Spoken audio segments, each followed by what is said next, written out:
Et de la presse, poison démocratique pour le Kremlin, semble être muselé. Le Parlement russe vient d'adopter un texte punissant de peine de prison toute personne publiant ou relayant des informations visant à discréditer son armée. Lionel Feuerstein et Patrice Hachet. En Russie, la télévision n'élude plus le conflit, mais avec des mots choisis. L'invasion en Ukraine est présentée comme une opération spéciale de libération. Les forces armées des républiques populaires de Donetsk et Lugansk, avec le soutien militaire des forces armées russes, ont libéré encore une dizaine de localités. Sur toutes les chaînes, on évoque d'abord le Donbass, du côté des séparatistes. Vous ne verrez aucune image des attaques russes sur les grandes villes ukrainiennes, ni sur leurs pertes civiles.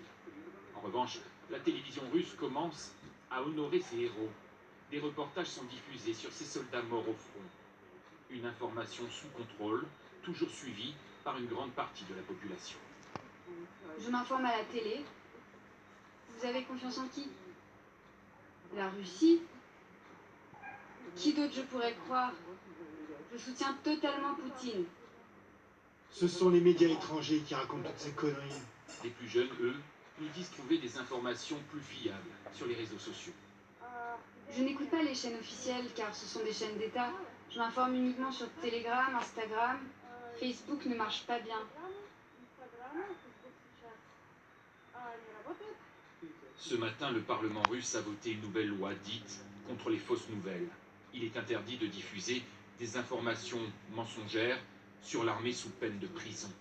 Et sur décision de justice, Facebook vient d'être bloqué en Russie. Les derniers médias indépendants, comme Doge TV, eux, ont fermé cette semaine. Et même le bureau de la BBC à Moscou suspend son activité. Tous les journalistes sont visés, estime cette reporter du dernier journal indépendant du pays. J'ai supprimé tous mes posts en ligne, tous mes écrits sur l'Ukraine. Maintenant, on doit faire très attention à ce qu'on écrit car c'est très risqué d'écrire sur la guerre et l'Ukraine. La pression sur l'information est telle que plusieurs journalistes qui travaillaient pour des médias indépendants ont dû quitter le pays ces dernières 48 heures, un mouvement qui ne fait sans doute que commencer.